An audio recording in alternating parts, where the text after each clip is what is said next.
Bangladesh Monday నిప్పుగోళంలా మారిపోయింది. బంగ్లాదేశ్ ప్రధానమంత్రి నివాసంలోకి చొచ్చుకెళ్లిన అక్కడ యువత ఆమె ధరించే లోదుస్తువులైన బ్రాలు, చీరలు, జాకెట్లు ఒక గోల్డ్ మెడల్ సాధించినట్టు వాటిని నివసిస్తున్న హిందువులకైతే రక్షణ లేకుండా పోయింది. అక్కడున్న హిందువుల పైన వారి ఇళ్లలోకి చొచ్చుకెళ్లి వారి మీద రేపులు చేస్తున్నారు. బంగ్లాదేశ్ లో ఉన్న దేవాలయాలపైన దాడులు చేస్తున్నారు. వీటన్నిటిని ప్రశ్నించడానికి కానీ అక్కడున్న వారు ఆపడానికి కానీ ఎవ్వరూ లేరు. ఆ దేశ ప్రధానమంత్రి దేశం విడిచి పారిపోయింది. వీటికి గల కారణాలు ఏమిటి? ఇలాంటి మరిన్ని వీడియోల కోసం పీకే టైమ్స్ని సబ్స్క్రైబ్ చేసుకుని ముందుగా అయితే ఈ వీడియోని లైక్ చేయండి. ఇంకా వివరాల్లోకి వెళ్తే భారతదేశానికి అత్యంత సన్నిహిత దేశాల్లో బంగ్లాదేశ్ ఒకటి. బంగ్లాదేశ్ చరిత్ర 1971 డిసెంబర్ నాటి నుంచి ప్రత్యేక దేశంగా ఏర్పడి ఆనాటి నుంచి బంగ్లాదేశ్ స్వతంత్ర దేశంగా పిలువబడుతుంది. బంగ్లాదేశ్ పాకిస్తాన్ నుంచి విడిపోయి ప్రత్యేక దేశంగా సపరేట్ దేశంగా షేక్ ముజిబుర్ రెహమాన్ ఆధ్వర్యంలో పోరాటం చేసి స్వతంత్రం సాధించుకున్నారు. దీనికి షేక్ ముజిబుర్ రెహమాన్ ఫాదర్ ఆఫ్ బంగ్లాదేశ్గా పేరు గడించారు. బంగ్లాదేశ్ విముక్తి కోసం పోరాడిన షేక్ ముజిబుర్ రెహమాన్ తదనంతరం ఆవామీ లీగ్ పార్టీ స్థాపించి ఆ దేశంలో ఆవామీ లీగ్ పార్టీని అనేక సంవత్సరాలు అధికారంలో ఉంచి పరిపాలించిన షేక్ ముజిబుర్ రెహమాన్ ఆ దేశ స్వాతంత్రం కోసం పోరాడిన కుటుంబాల కోసం 30% రిజర్వేషన్ ఆ దేశంలో యువత కోసం అక్కడున్న కుటుంబాల కోసం ఆయన కేటాయించడం జరిగింది. ఆ కాలంలో దాని మీద ఎటువంటి వ్యతిరేకత కాలక్రమేణా వ్యతిరేకత ప్రజల్లో చొచ్చుకుపోయింది. కాలం మార్పుతో పాటు ఆవామీ లీగ్ పార్టీ అధ్యక్ష పగ్గాలు కూడా షేక్ ముజిబుర్ రెహమాన్ గారి కూతురు షేక్ హసీనా గారు ప్రస్తుత మాజీ ప్రధాని మంత్రి బంగ్లాదేశ్కి ఆమె చేతిలోకి ఈ పగ్గాలు రావడం, గత 20 సంవత్సరాలుగా ఈ అధ్యక్ష పగ్గాలు తర్వాత ఆ దేశ ప్రధానమంత్రిగా షేక్ హసీనా గారు ఎవరైతే ఉన్నారో ఆమె ఆ దేశాన్ని లీడ్ చేయడంతో అక్కడున్న యువతకి వ్యతిరేకత రాను రాను పెరిగిపోతూ వచ్చింది. ఇదే అనుగుణంగా తీసుకున్న అపోజిషన్ పార్టీస్ని షేక్ హసీనా గారు ఎంత మాత్రం కేర్ కూడా చేయకుండా వారిని తొక్కి పడేసిందని మనం ప్రత్యర్థుల్ని అణచివేయడంలో ఆరితేరిపోయిందే అని చెప్పొచ్చు షేక్ హసీనా. ఇటువంటి సమీపంలోనే ఆ దేశ ప్రతిపక్ష నాయకురాలుగా ఉన్న ఖలీదా జియా, అసలు ఖలీదా జియా ఎవరనే విషయానికి వస్తే బంగ్లాదేశ్ నేషనలిస్ట్ పార్టీ లీడర్ ఖలీదా జియా 1991 నుంచి 1996 వరకు 2001 నుంచి 2006 మధ్య బంగ్లా ప్రధానిగా ఉన్నారు. భారత వ్యతిరేక భావాలతో జియా బంగ్లాలో ఇన్నాళ్ళు రాజకీయం నడిపారు కూడా. గత ఎన్నికల్లో షేక్ హసీనాకు భారత్ సహకరించి బంగ్లా ఎన్నికల్లో జోక్యం చేసుకుందని ఆరోపిస్తూ భారత్ బైకాట్కు కూడా పిలుపునిచ్చింది ఈ ఖలీదా జియా. అధికార దుర్వినియోగం ఇతర కేసులతో జియా 2018 నుంచి జైల్లో ఉన్నారు. ఆమెను రిలీజ్ చేస్తూ ప్రెసిడెంట్ తాజాగా ఆర్డర్స్ కూడా ఇచ్చారు. అంటే ప్రత్యర్థుల్ని ఎంత కట్టడి చేస్తుందో దీన్ని బట్టి మనకు అర్థం చేసుకోవచ్చు. షేక్ హసీనా ఈ రిజర్వేషన్స్ 30% రిజర్వేషన్స్ ఏవైతే ఉన్నాయో అవి ఈరోజు కొత్తగా కల్పించినవి కాదు. కానీ వాటి మీద ఇప్పుడున్న విద్యార్థుల్లో వ్యతిరేకత అనేది ఆనాటి నుంచి ముఖ్య ఉద్దేశం కూడా ఎవరైతే స్వాతంత్రం కోసం పోరాడారో ఆ కుటుంబాలకు సంబంధించి కల్పించిన 30% రిజర్వేషన్స్ మిగతా ప్రభుత్వాలు కూడా తర్వాత కంటిన్యూ చేస్తూ వచ్చాయి. వాటి మీద ఎవరు చర్చ లేపే వాళ్ళు కాదు.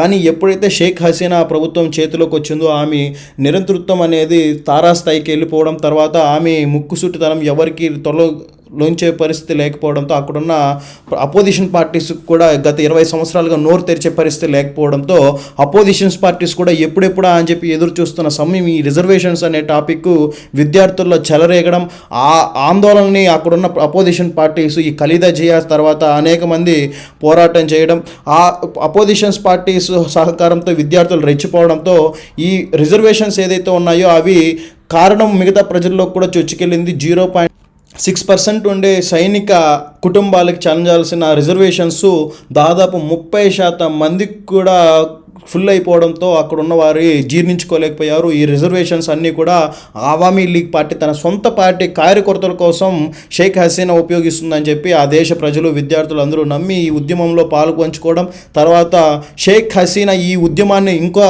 రెచ్చగొట్టే విధంగా వ్యాఖ్యలు చేయడం, తర్వాత ఆ రెచ్చగొట్టే విధానాన్ని అక్కడున్న ప్రజలు జీర్ణించుకోలేక ఆ ఉద్యమాన్ని తారాస్థాయికి తీసుకెళ్లడంతో ఇంతటి దుస్థితి ఏర్పడింది. తర్వాత షేక్ హసీనా ఈరోజు నుంచే ఉంది కూడా. ఈ 2018లో కోర్టుని ఆశ్రయించిన కొంతమంది విద్యార్థులు ఆ రోజు హైకోర్టు చేసిన వ్యతిరేకత ఏదైతే ఉందో హైకోర్టు దాన్ని చూడకుండా కేసు డిస్మిస్ చేసిందో ఆనాటి నుంచి ఆ అగ్నిజ్వాలలు మరింత ఎగిసిపడేలాగా చేశాయని మనం చెప్పుకోవచ్చు. కానీ అప్పుడున్న ప్రధానమంత్రిగా షేక్ హసీనా వాటి మీద చర్యలు తీసుకోకపోగా వాటిని ఎలా ఎదుర్కోవాలా అని చెప్పి, వాటిని ఎలా అణగదొక్కాలా అని చెప్పి ఆమె ప్రయత్నాలు సఫలం కాలేదనే మనం చెప్పుకోవచ్చు. ఎందుకంటే ఆ రిజర్వేషన్స్ అంశమే ఈరోజు ఆమె దేశం విడిచి పారిపోయేలాగా చేసింది. కానీ ఈ వ్యతిరేకత ఉద్యమంలో అక్కడున్న జనాలు, అక్కడున్న యువత, విద్యార్థులు అని చెప్పుకునే వాళ్ళు ఎంతవరకు సమస్యగా చూశారు, ఆ సమస్య మీద పోరాడారు అని చెప్పుకునే దానికి మన దగ్గర అయితే ఇప్పటి వరకు ఎటువంటి కరెక్ట్ ఆధారాలు లేవు.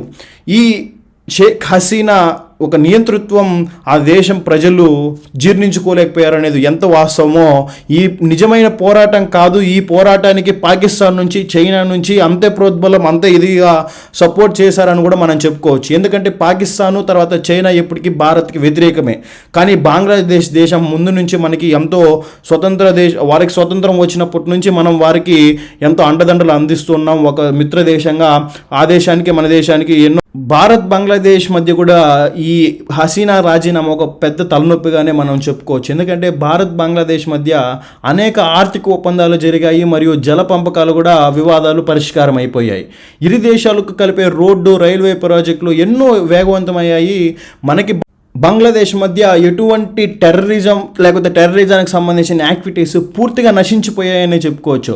అయితే హసీనా రాజీనామాతో మాజీ పీఎం ఖలీదా జియా మళ్ళీ అధికారంలోకి రావడం, తర్వాత ఆమె పగ్గాలు చేపట్టే అవకాశం ఉండడంతో ఆ పార్టీ ఏదైతే బంగ్లాదేశ్ నేషనలిస్ట్ పార్టీ ఉందో ఆ పార్టీ మొదటి నుంచి కూడా చైనాకి మరియు పాకిస్తాన్కి అనుకూలంగా ఉండడం ఇండియాకి ఇది ఒక పెద్ద తలనొప్పి. తర్వాత బార్డర్లో ఉన్న కంట్రీస్ ప్రస్తుతానికి టెర్రర్ ముప్పు మనకి ఇప్పుడు పాకిస్తాన్తో ఎలా ఉందో రేపు బంగ్లాదేశ్తో కూడా అలానే ఉండడం అనేది పెద్ద తలనొప్పిగా మారుతుండడం, ఇది చాలా గమనించాల్సిన విషయం.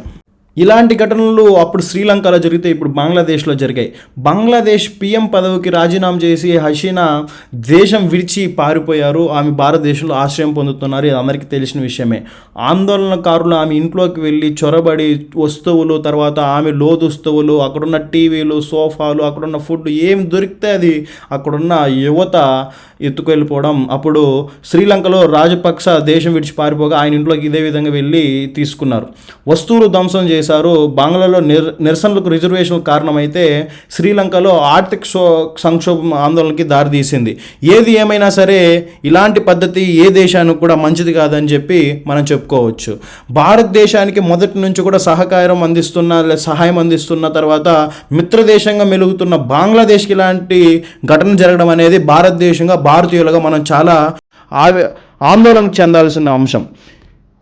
ఆందోళనకారులు దాడులు చేయడం, అక్కడున్న దేవాలయాల్లో ఉన్న దేవుడి విగ్రహాలు పగలగొట్టడం, దానికి అగ్గి పెట్టడం, అక్కడున్న ఆడవారిని అయితే మానవంగా రేపులు చేసి చంపేస్తుంటే అక్కడున్న ఆడవారు ఎంతో ఘోరంగా విలపిస్తుంటే ఆ వీడియో చూస్తున్న భారతీయుడు పన్నీళ్లు ఆగడం లేదు అని చెప్పుకోవచ్చు. ఈ విషయం పైన భారత ప్రభుత్వం కూడా ఎంతో సీరియస్గా దగ్గర పరిశీలిస్తుందని ఇప్పటివరకు మనకు చెప్తున్నారు.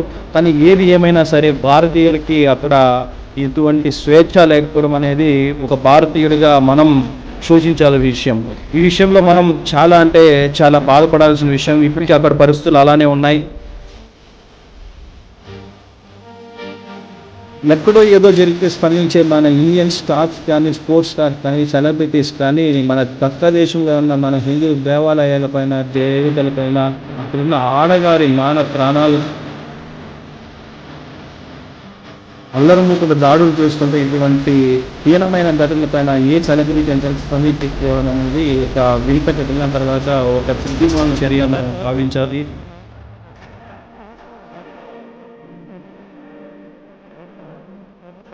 త్వరలో అక్కడ మంచి రోజులు రావాలని, తర్వాత అక్కడ ప్రజలకి స్వేచ్ఛ లభించాలని చెప్పి మనస్ఫూర్తిగా కోరుకుంటూ వీడియో చూసి మీ అందరికీ ప్రత్యేకంగా ధన్యవాదాలు తెలియజేసుకుంటూ దయచేసి వీడియో లైక్ చేసి సబ్స్క్రైబ్ చేయండి.